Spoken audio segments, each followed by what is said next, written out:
नमो अरहंतारं नमो सिद्धारं नमो आर्यारं नमो वज्रायारं नमो लोये सवसाहूरं शुद्धात्मानमनेकान्तं साधुमुत्तम मंगलम वंदे संदृश्य सिद्ध्यर्थं संदृष्ट्यर्थ प्रकाशकं मंगलम भगवान वीरो मंगलम गौतम गणे मंगलम कुंद कुंदाद्यो जैन धर्मोस्तु मंगलम सर्वमंगल मांगल्यम सर्वकल्याण कारकम प्रधानम सर्वधर्माणां जैनम जयतु शासनम मंगलमय मंगलकरण वीतराग विज्ञान नमो ताहि आते भय अरहंतादि महान परम पुरुष निज अर्थ को साध भये गुण वृंद आनंदामृत चंद्र को वंदत हूँ सुखकंद। ओम नमः ओम नमः ओम नमः। उपाय के साथ उपेय शब्द का प्रयोग होता है। पुरुषार्थ सिद्धि पाय का भी उपाय का इसका फल क्या है? पुरुषार्थ सिद्धि उपाय, इसका प्रयोजन क्या है? कि पुरुषार्थ की सिद्धि होना, यही पुरुषार्थ सिद्धि उपाय का फल समझना चाहिए। पुरुषार्थ सिद्धि होना अर्थात मोक्ष पुरुषार्थ की सिद्धि होना। मोक्ष पुरुषार्थ ही आत्मा का साध्य है।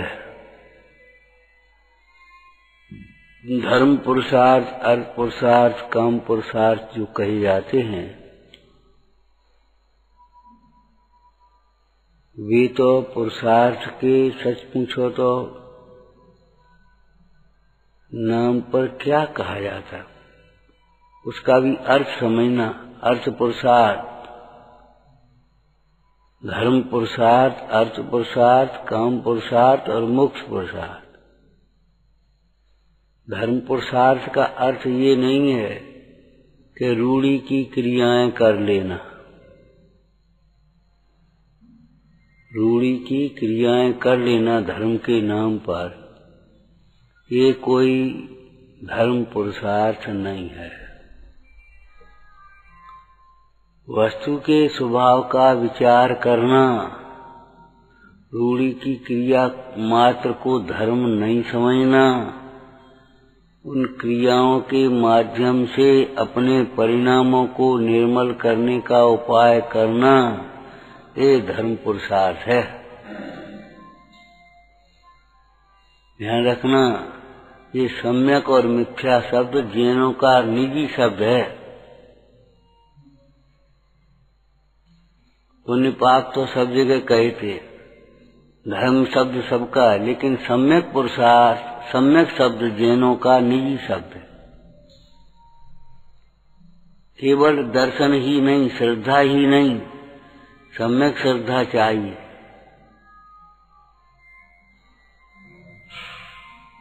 केवल ज्ञान ही नहीं, सम्यक ज्ञान चाहिए।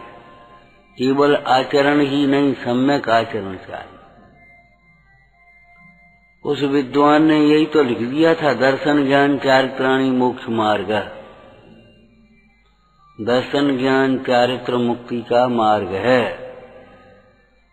उमा स्वामी महाराज ने ये विचार किया, इस सूत्र से तो अनर्थ ही हो गया। ऐसा तो कोई जीव ही नहीं है जिसको श्रद्धा नहीं हो। हर कमाने वाले को ये लगता है मैं कमाता हूँ। हर करने में निमित्तपना जिसका थोड़ा सा हो जाए, मैं करता हूँ। जो अपने को ज्ञाता रूप अनुभव नहीं करता, उसे कर्तृत्व का भ्रम रहता ही है, होता ही है। जहाँ प्रकाश नहीं होता वहाँ अंधेरा होता है। जो अपने को ज्ञाता स्वरूप नहीं देखता, उसे करने का भ्रम रहता, ये मैं कर रहा हूं। लेकिन ये लक्षण किसका है? स्वयं चलती हुई गाड़ी को कुत्ता ये सोचता है या बालक ये सोचता मैं चलाता हूं। कुत्ता नीचे आकर के सोचेगा मैं चलाता हूं, और बालक जरा सा ऐसा धक्का हाथ का लगा मैं चलाता हूं गाड़ी। ऐसे जरा सा विकल्प हुआ और विकल्प के अनुसार कार्य हो गया, मैं करता हूं।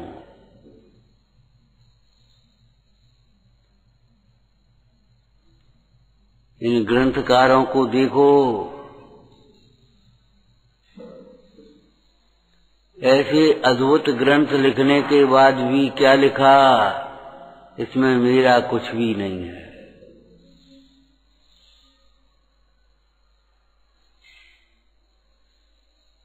उपादान निमित्त के दोहे लिखे भैया भगवती दास जी ने। तो क्या लिखा? जो जाने गुण ब्रह्म के सो जाने यह भेद। अरे निमित्त भी मैं नहीं हूं, तत्समय का योग उपयोग निमित्त है। कर्ता होने की बात तो बहुत दूर है। लेकिन अपने को ज्ञाता स्वरूप नहीं अनुभवता तो उसे कर्तृत्व का भ्रम रहता ही है। टटोल के देखना, आता है कर्तृत्व के नहीं आता। हमने किया, हम कर रहे हैं, हम करेंगे, हम कर लेंगे। तुमने कुछ नहीं किया, कुछ नहीं कर रहे हो और कुछ भी नहीं कर पाओगे। देखते देखते वस्तु का परिणमन हमारी इच्छा के प्रतिकूल होता दिखाई देता है। क्या कर पाते हैं बोलो? बड़े बड़े वैद्य डॉक्टर सब खड़े रहते हैं और आय पूरी हुई और चल दिया। क्या कर पाओगे बोलो? एक दिन एक बुजुर्ग थे, बोले आश्चर्य की बात आप कह रहे हो, नारायण और बलभद्र अपने माता पिता को नहीं बचा पाए। हमने कहा भैया भ्रम में मत रहो, तुम भी अपने माता पिता को नहीं बचा पाए और तुम्हें भी तुम्हारे बाल बच्चे नहीं बचा पाए। कुछ भी नहीं कर पाओगे।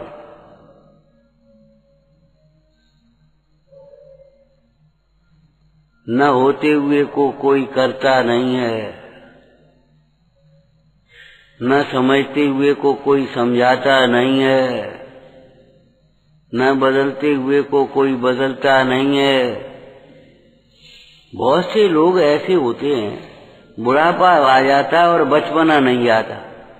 यही बचपने जैसी बातें बचपने जैसी हल्के हल्के बने रहते, गंभीरता नहीं आ पाती। अब नहीं आ पाती तो नहीं आ पाती, जिम्मेदारी नहीं आ पाती।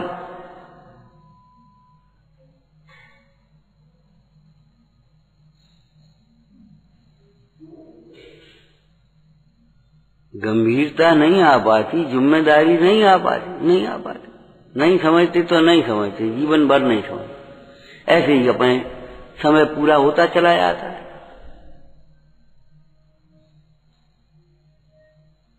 लौकिक में भी ये बात कह रहे, नहीं समझ पाते तो नहीं समझ पाते, नहीं जिम्मेदारी आती तो नहीं आती।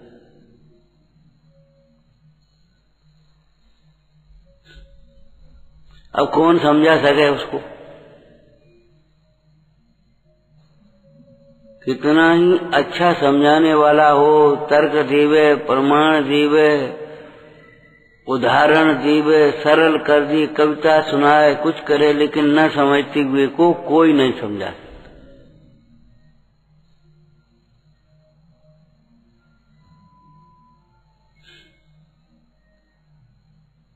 हमें भी कोई दूसरा समझा देगा, इस भ्रम में मत रहना, ये कह रहे।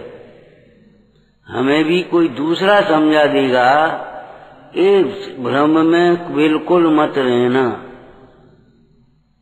हमारी समझ में नहीं आता, इसमें समझाने वाले का दोष नहीं है, हमारा स्वयं का दोष है।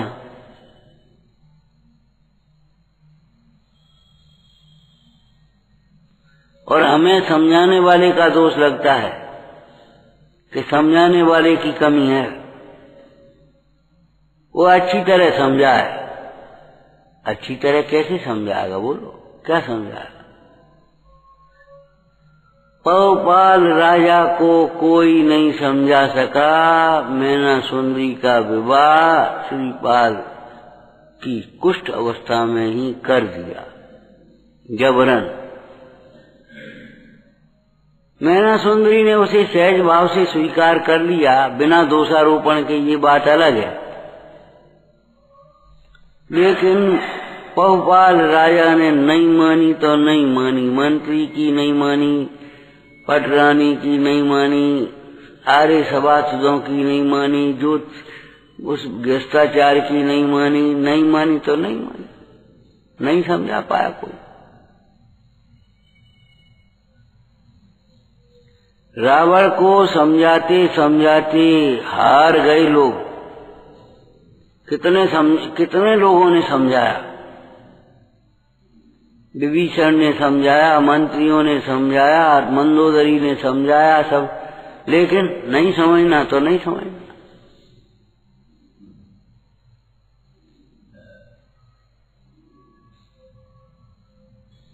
मैं दूसरों को समझाऊं अथवा दूसरों के द्वारा समझाया जाऊं, पूज्यपाद स्वामी कहते हैं ये विकल्प उन्मत्त वचेष्टा है, पागलपन है। अपने राग से दुखी होना है तो हो लो, बाद बाकी कोई कुछ नहीं करेगा।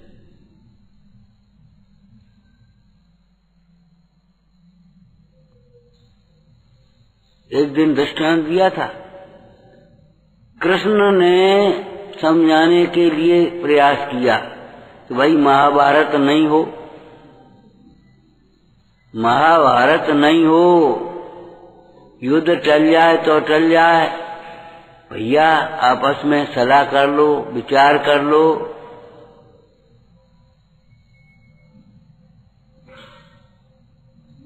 दुर्योधन के पास पहुंचे, स्वागत सत्कार किया, बैठाया, आदर किया और सब कुशल क्षेम सारी बातें हुई। और जब वो बात आई, देखो भाई आखिर तुम्हारे भाई तो हैं, 5 गांव देने में तुम्हारा क्या बिगड़ता है? बोले ये बात मत करो, सुई की नोक बराबर नहीं देंगे, ये बात मत करो। मर जाएंगे, पूरा का पूरा राज दे देंगे, लेकिन खुशी से प्रेम से हम 5 गांव नहीं दे पाएंगे। नहीं मानी तो नहीं मानी। नारायण कृष्ण हार गए, चलो भाई अब क्या करें। युधिष्ठिर के पास पहुंचे, देखो भाई वो तो मूर्ख है, जैसा है वैसा है, दुष्ट है, दुर्योधन और फलाना और ये है वो है, और तुम तो समझदार हो, आदर कर रहे, 5 हो रहे, सब कर रहे।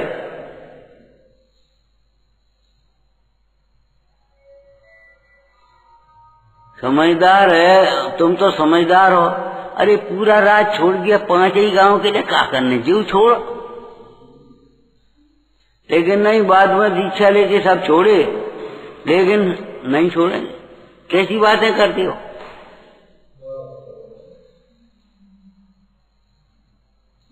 आप हमें को दबा रहे हो।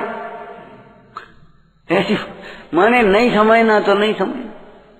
माने पूरा राज छोड़ दिया और 5 गांव छोड़ने को तैयार नहीं हुए। आप देखो कौन समझा सकता, पुराणों में से निकालो।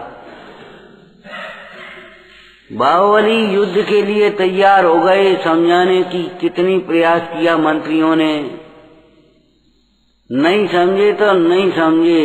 अंत में उन्होंने कह दिया भैया चरम शरीरी हो दोनों, तुम्हारा कुछ बिगड़ने नहीं है, सेना मुफ्त में मारी जाएगी, तुम दोनों के दोनों ही आपस में निबट। नहीं समझना हमें कि संसार असार है, ऐसे थोड़ी असार है। अब तो कैसे असार है बताओ? बड़े बड़े महापुरुषों की ये कथाएं हैं, नहीं समझा तो नहीं समझा। बोलो, मृगसेन भीमर का जीव वो श्रीदत्त सेठ के स्त्री के गर्भ में आ गया, जन्म हो गया। और वो सेठ दूसरा कौन सा था, जिसके घर में मित्र थे ना, मित्र की स्त्री। और उधर से मुंडाज निकले, बोले देखो कैसी दशा है इस सेठ पुत्र की। सो बड़े मुंडाज के मुख से निकल पड़ा, का दशा आज की देख रहे हो, ये सेठ की सारी संपत्ति का स्वामी बनेगा, राजा बनेगा। और सेठ के कान में पड़ गई, सो बस मारना तो है। एक दफे नहीं मरा, आयु पूरी हो गई, चांडाल को दया आ गई, उसने छोड़ दिया। आयु पूरी नहीं हुई, चांडाल को दया आ गई, उसने छोड़ दिया। बहन उठा के ले गई, भानेज हो गया। बहन भानेज को कैसो अपने देश में, भैया बहन भानेज उनको खात पियत नहीं है, लेकिन कुछ भी सही, मारना तो है। सही बताओ, ये पुत्र कहां से आ गया कि भाई साहब हम क्या कहें, ये तो जंगल में पड़ा मिल गया हमको। हाँ बिल्कुल ठीक, ऑल राइट। उस चांडाल ने हमसे धोखा किया है, मारना तो है। वहां से बच गया, जाकर के वहां गांव में मिल गया, मारना तो है। फिर आकर के पुत्र वो का नाम जमाई बन गया, मारना तो है। लड़का मर गया, सेठानी बोली अब काय को लगे हो, जो कोई है यही तो है अब अपनी संपत्ति का स्वामी, और जो कुछ है सुझेई है, अब काय को जाए पीछे पड़े हो, चुप रह। मारना तो है, चाहे हमें खुद न मर जाए, लेकिन मारना तो है। अब बताओ कौन समझाए उसे।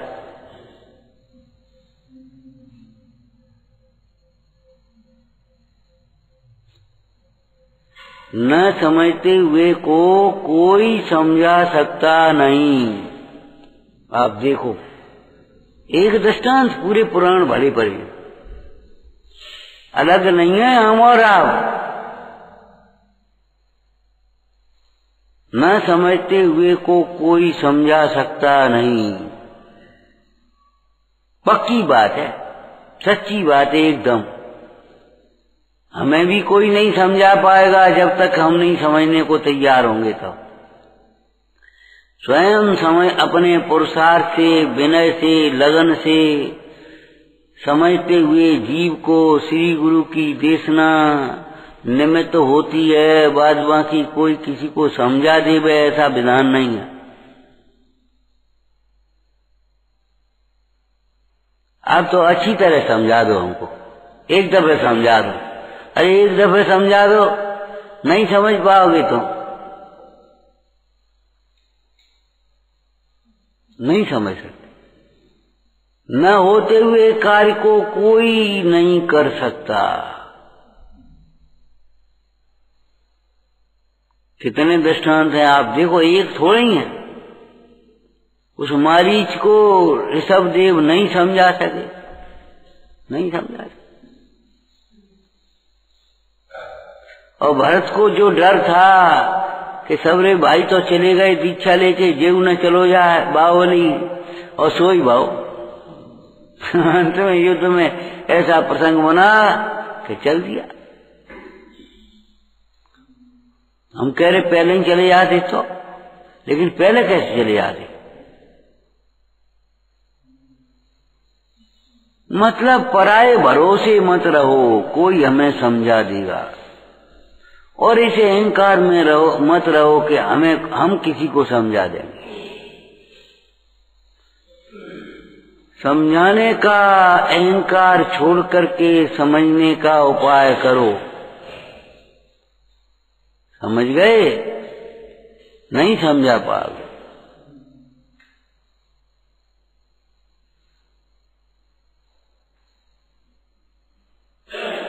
स्वयं बाँचे, नहीं समझ में अच विनिर्वाण होकर के पूछे, फिर उसका बारंबार विचार करे, उसके निगेटिव नहीं, उसका विचार करे। बाद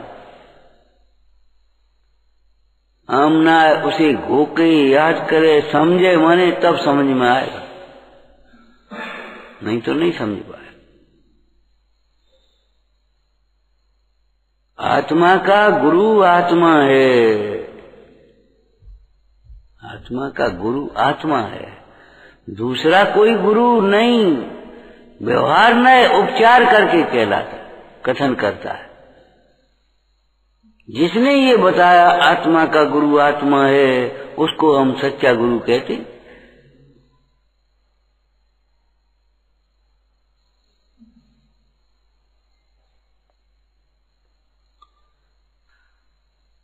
हमारा मतलब ये है कि न करते हुए को करने का अहंकार है तो मिथ्या है, और करते हुए को, होते हुए को करने का अहंकार है तो मिथ्या है।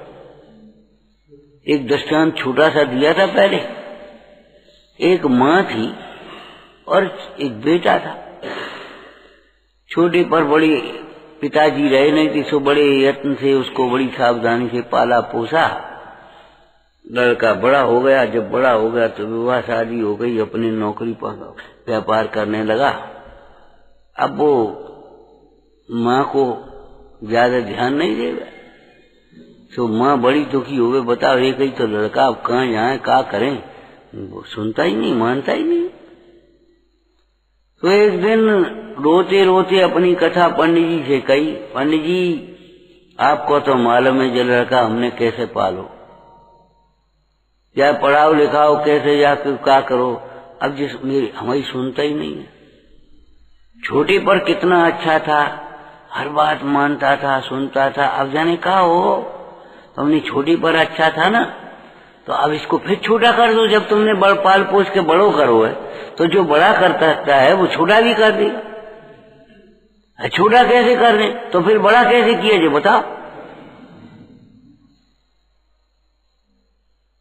तुमने 20 वर्ष में 20 वर्ष का किया कि 5 वर्ष में 20 वर्ष का कर दिया, ये बताओ? नहीं कर सकता कोई। ये परम सत्य बात है। लेकिन स्वभाव के सन्मुख हुए बिना समझ में नहीं आएगी।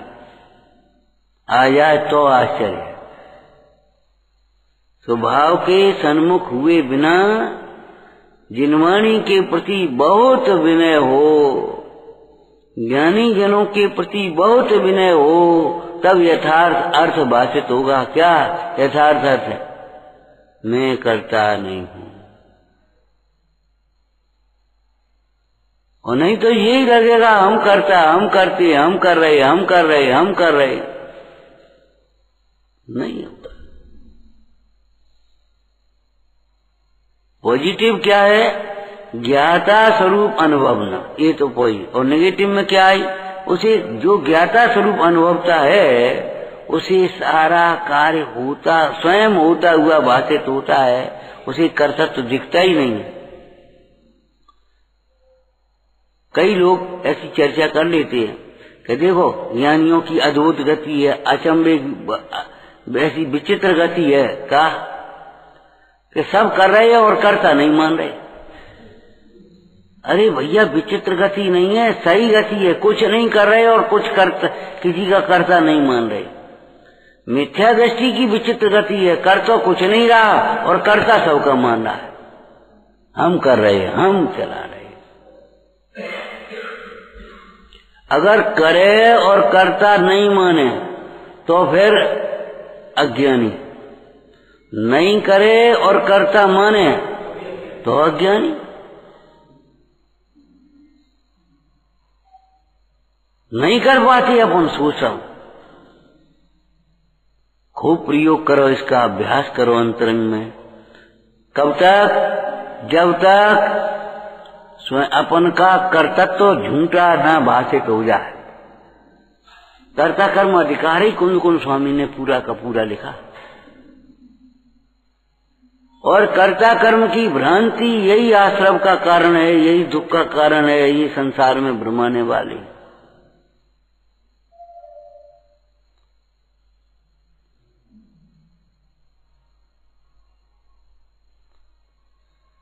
रूढ़ी की क्रियाएं कर लेना उसका नाम धर्म का पुरुषार्थ नहीं है। रूढ़ी क्रियाओं में धर्म नहीं मानना और स्वच्छंद भी नहीं होना। भूमिका के योग्य क्रियाओं के माध्यम से अपने परिणामों की विशुद्धि करना। जैसे कोई सीढ़ियां चढ़ता है, आगे की सीढ़ी पर पैर रखता जाता है एक आगे पर, और पीछे से उठाता जाता है, आगे से पैर रखता जाता, पीछे से उठाता जाता, पीछे से उठाता।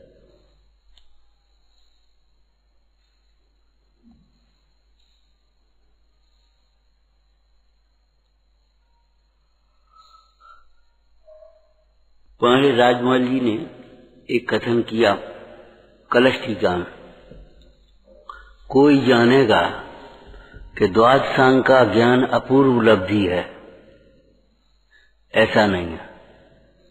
द्वादशांग का ज्ञान कोई अपूर्व उपलब्धि नहीं है।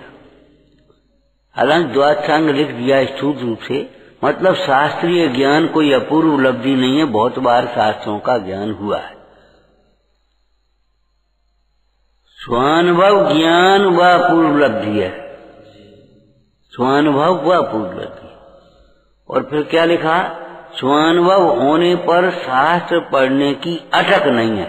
पढ़ते नहीं है, अपना विकथा में या प्रमाद में समय गंवाते, ये नहीं कह रहे। स्वानुभव होने पर शास्त्र पढ़ने की अटक नहीं है, माने वो शास्त्र पढ़ने में अटक नहीं आता, स्वानुभव के लिए उद्यमी रहता है।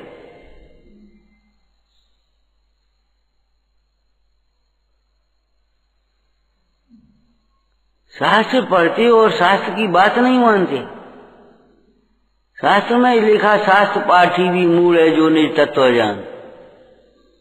रे शास्त्र है नहीं ज्ञान, क्योंकि शास्त्र कुछ जाने नहीं। अरे शास्त्र से ज्ञान है कि ज्ञान से शास्त्र है? अभी एक बच्चे को पैदा तो ऐसे ऐसे पढ़ दे, ऐसे ऐसे कर दे, ऐसे ऐसे करेगा, ऐसे ऐसे करेगा। कहूँ उल्टा पेन होगा तो पेन चला देगा, को कुछ कर देगा, कोई मोड़ देगा, कहीं कुछ कर देगा। अरे भैया शास्त्र है, क्या कर रहा हो? जमीन पर डाल देगा और वहां अपने करने लगेगा, क्योंकि बाल है, यही तो उसका बाल। शास्त्र को शास्त्र नहीं समझता, शास्त्र को शास्त्र भी नहीं समझता, केवल एक अखबार या पुस्तक समझ रखी है, वह तो लौकिक का अज्ञानी है, व्यवहार बाल है। लेकिन शास्त्र पढ़ने पर भी जो स्वयं को नहीं समझता है वह बाल है, अज्ञानी है। समझ में आया क्या कहा? शास्त्र को शास्त्र भी नहीं समझता, उपलक्षण से समझ लेना आगे। गुरु को गुरु नहीं समझता, देव को देव नहीं समझता, भगवान को भगवान नहीं समझता, अध्रुव को अध्रुव नहीं समझता। बाई के पीछे लगो है, ये समझता ही नहीं, ये सब छूटने वाला है, अध्रुव है, विनाशी है। अध्रुव को अध्रुव नहीं समझता। 12 भावनाओं के आधार से बोलते जाओ। असरण को असरण नहीं समझता। हमारे काम आएंगे, गांठ को पैसा काम आएगो, गांठ है कहां से काम आएगो, ये तो बताओ। पैसे ही काम आएगो, घर काम आएगा, और ये फलाना काम आएगा, अपना ही काम आते हैं। मोह की दशा असरण को असरण नहीं समझता। उल्टे को उल्टे भी करते जाओ साथ में। नित्य को नित्य नहीं समझता। शुद्ध आत्मा ही ध्रुवत्व के कारण उपलब्धमान है।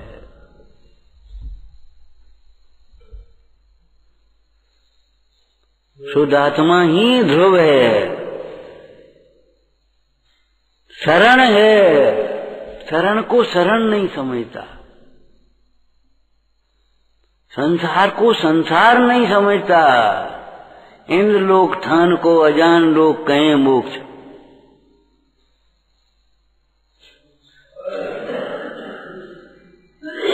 इंद्रिय सुख को दुख नहीं समझता। ये संसार है भैया। वे आए गए, वे चले गए, तो जब आश्चर्य क्या है, ये संसार है, मोक्ष तो नहीं है कोई यहाँ आया और चले जाए नहीं, फिर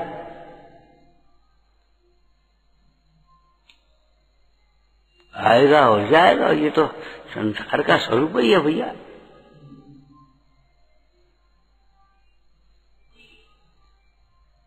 संसार को संसार नहीं समझता, अकेले को अकेला नहीं समझता। कोई अपने परिवार में, अपने समूह में, समाज में रहता हुआ कभी यही नहीं सोचता हम अकेले हैं। हमारे संग 50 लोग हैं, हमारा 50 आदमियों का परिवार है। अरे 50 का हो, 500 का हो, इससे क्या मतलब? अकेला तो अकेला है। अकेले को अकेला नहीं समझता। किसकी बैकिंग पर तुम काम करना चाहते हो? नहीं है। सदा अकेलो चेतन एक, तामाही गुण बसत अनेक। शास्त्र को शास्त्र नहीं समझता। इसमें से ये बातें अंतर्गर्भित हैं। शास्त्र में तत्व है कि नहीं? तो जीव को जीव नहीं समझता, अजीव को अजीव नहीं समझता, आश्रव को आश्रव नहीं समझता। लगता ही नहीं है ये हमारी आश्रव भाव।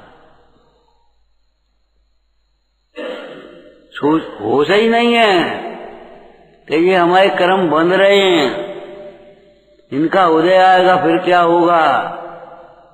वो गीत गाया उसने, खबर पड़ेगी तादिना तादिना, दिना की दिना आ गया, खबर पड़ेगी तादिना। उस दिन लवलंग कटेगो। या दिन जिसको काट करके भीतर देखो तब खबर पड़ेगी कहाँ है जी।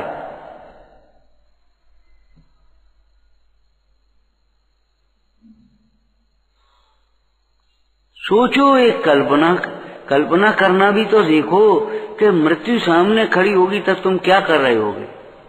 ये देह छूट रही होगी, संयोग छूट रहे होंगे, और देह और संयोग के प्रति अगर ममत्व तो नहीं छूटेगा तो क्या होगा तुम्हारा?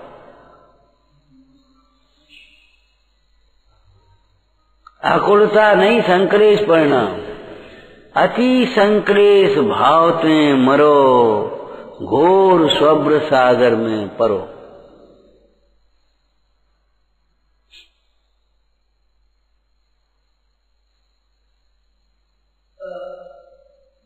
संयोग नहीं समझता, ये सोचता ये मेरे हैं, ये हमारे संगी साथी हैं।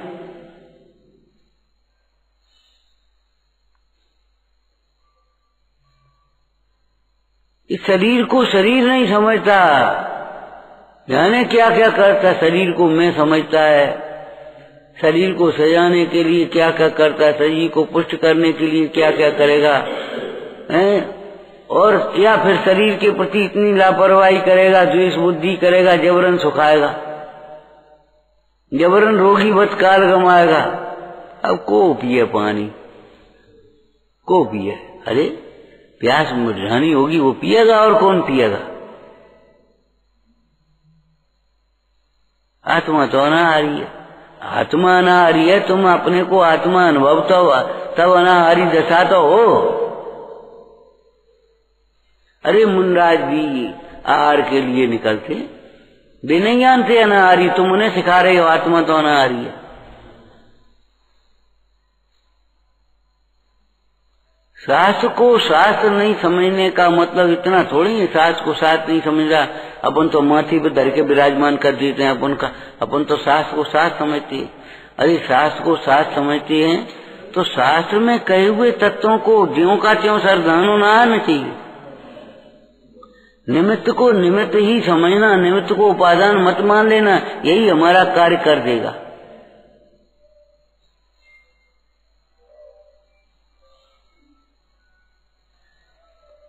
जो जीव अपने को ज्ञाता स्वरूप अनुभवता नहीं है, उसको कर्तृत्व का भ्रम टूटता नहीं। भीतर में लगता रहता है, भीतर में ऊपर से करता अकर्ता करता कहता है, और भीतर में कर्तृत्व लगा रहता है। हम हम कर रहे।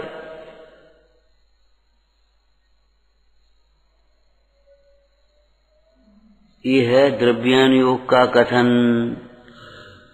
परमार्थ कथन।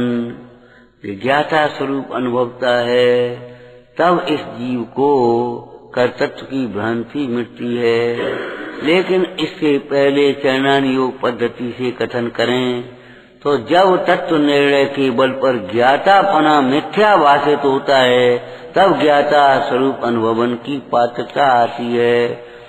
जब तक तुम्हें कर्तृत्व अपना सच्चा लगता है, निर्णय ही नहीं हुआ कि हम करता नहीं ज्ञाता हैं, ऐसा लगता हम कर रहे,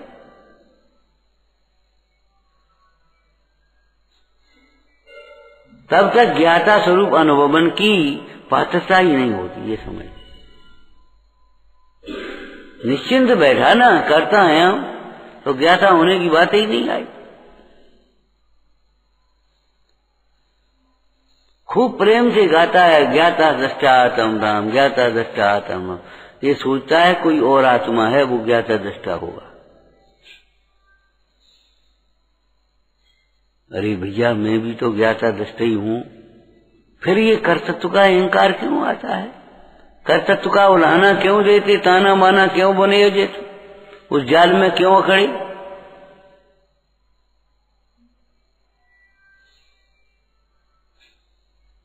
क्यों ऐसा लगता है बताओ?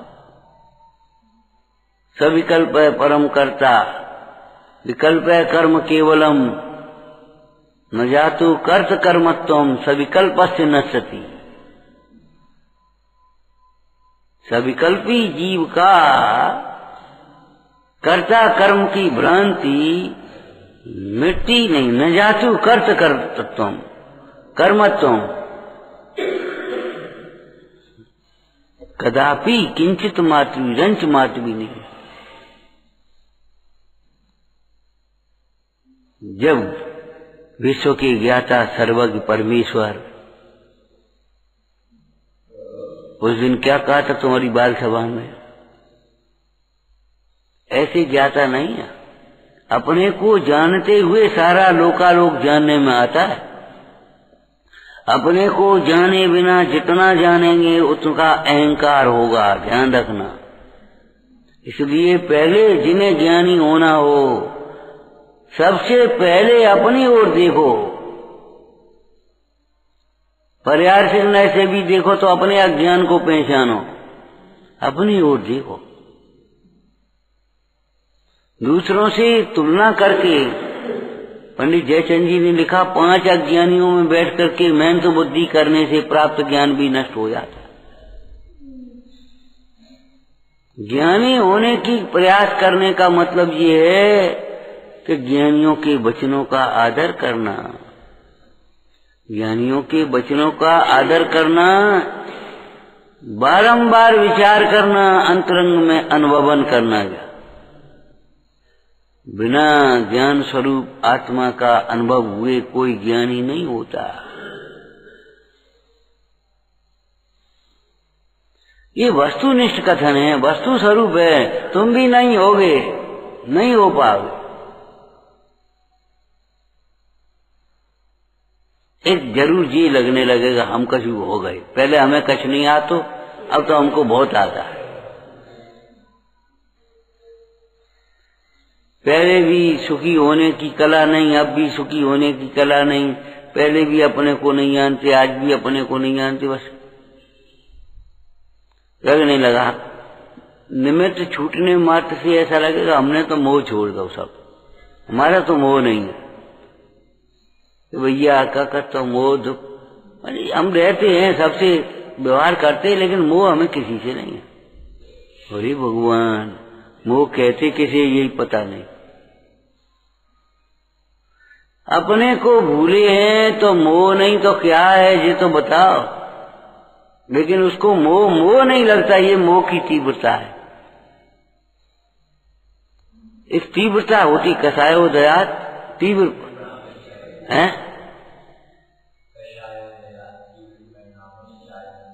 हाँ अर्थ बोलो हिंदी में। तो कैसे तीव्र का मतलब क्या है? क्रोध क्रोध नहीं लगता, ये गुस्सा थोड़ी है, गुस्सा नहीं तो कहा है। मान मान नहीं लगता, ये मान थोड़ी है। अब उसको एक चाशनी लपेट दी, स्वाभिमान कह दिया, स्वाभिमान थोड़ी है। स्वाभिमान तो मुनीश्वरों का है। देखो स्वाभिमान, स्व को अनुभवते हुए आनंदित रहना, पर से निरपेक्ष रहना, पर का दोष नहीं देखना, इसका नाम स्वाभिमान कहो तो कहो।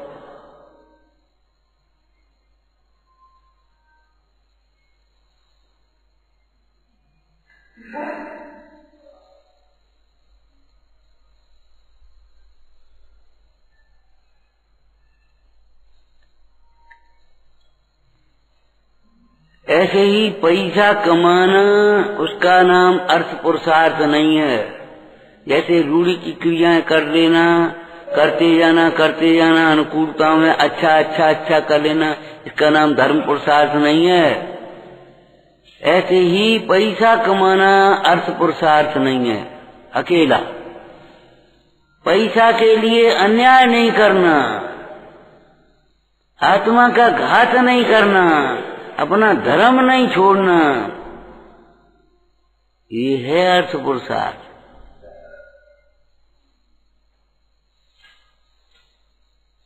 पुरुषार्थ में पुरुष भी तो आना चाहिए। पैसा के न्याय अन्याय, छल प्रपंच, चोरी डकैती, क्या कैसे करते जो पैसा कमा रहे, अर्थ पुरुषार्थ है ही कोई।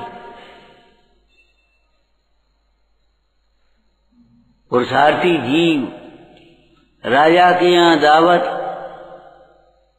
सारी राज्य का निमंत्रण, एक मजदूर अपनी मजदूरी करते हुए अपने जा रहा था लकड़ी इकट्ठा लेकर के, बोले भैया आज तो राजा के यहाँ निमंत्रण है, तुम नहीं गए? बोले भैया हम तो अपने परिश्रम से उपार्जित भोजन करते हैं, मुफ्त का नहीं करते हम। ले हो गया काम।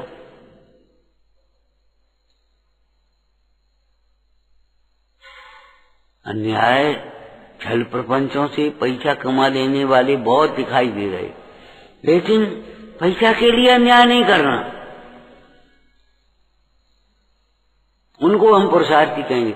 पुरुषार्थ कसायों को जीतने में है, कसायों को के पूर्ति करने में। बताओ, लोभ आया, लोभ जीता नहीं, हमें नहीं चाहिए। इसमें पुरुषार्थ आएगा कि उस लोभ की पूर्ति में लोभी होकर के करने लगे, देश बेच दिया, देशद्रोही, उनको पुरुषार्थी कहोगे? एक बढ़िया घटना आई, एक स्त्री को युद्ध के समय में मालूम पड़ गया हमारा पति जो है, सेनापति की स्त्री थी, हमारा पति शत्रुओं से मिल गया और ऊपर से ये लड़ाई चल रही है, शत्रुओं को सब भेज दे रहा है। उसने उठा करके कटार मार दी अपने पति को। पति मरते मरते बोला, भारतीय स्त्रियां तो ऐसा नहीं करती पति के साथ में ये काम, पति को मार, कि भारतीय स्त्रियां को अपना कर्तव्य, तो बोले हमें वो भी ध्यान है, देश पहले है, देश के लिए पति का पक्ष नहीं करेंगे हम अन्याय पर करा। और जब रही पतिव्रत धर्म की बात, तो लो एक कटार अपने में मार दी, खत्म। लेकिन देशद्रोही को तो क्षमा नहीं कर पाएंगे। अर्थ पुरुषार्थ माने समझ गए कि अर्थ के लिए अन्याय नहीं करो। तुम्हें पुरुषार्थ पर भरोसा नहीं, भिखमंगे बने हो, चोर बने हो, ये अर्थ पुरुषार्थ ही है। उल्टा सीधा न्याय, चाहे जैसी मिलावट, चाहे जैसा काम, चाहे जैसे काम, पैसा कमा लो। अरे पैसा पुण्य के उदय से आ गया उस समय, तो ये कोई तुमने नहीं कमा लिया, ये भ्रम में मत रहना।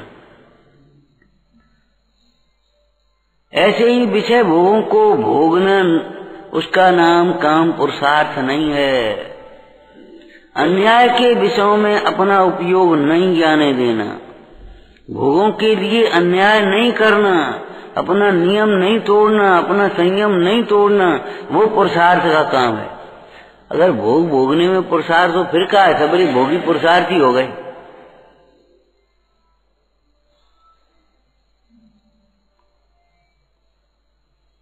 एकमात्र मुक्ति की अभिलाषा और मुक्ति के लिए आत्म स्वभाव की आराधना करना, दूसरा कोई साध्य नहीं बनाना, दूसरा कोई लक्ष्य नहीं रखना, तब वो मोक्ष पुरुषार्थ बनेगा। मोक्ष को अकेले को चाहना ऊपर ऊपर से ऐसा नहीं है, भीतर से विषय चाहता है, ख्याति लाभ चाहता है, नाम बड़ाई चाहता है, और ऊपर से मोक्ष चाहता है। कहता है हमें तो मोक्ष चाहिए, परमात्मा निष्पत्ति दिए।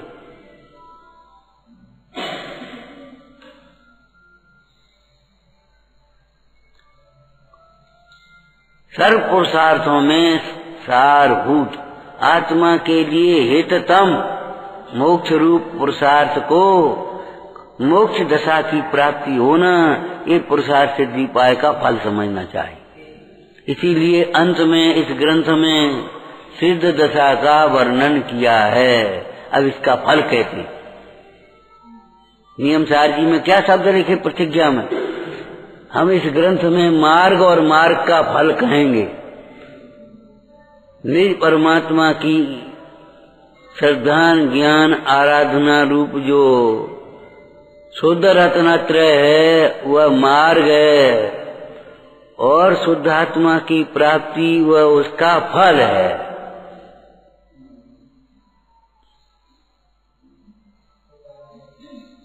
उपाय उपेय, और उपाय उपेय एक में ही घटित होता है, घटा हुआ। अंत में सिद्ध दशा का वर्णन किया। क्यों किया? कि भाई मार्ग इस पुरुषार्थ सिद्धि पाए से इसका फल क्या है।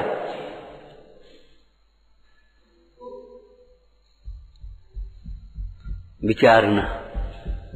हे जिनवाणी भारती तो ही जपूं दिन रे, जो तेरी शरणा गए सो पावे सुख चैन।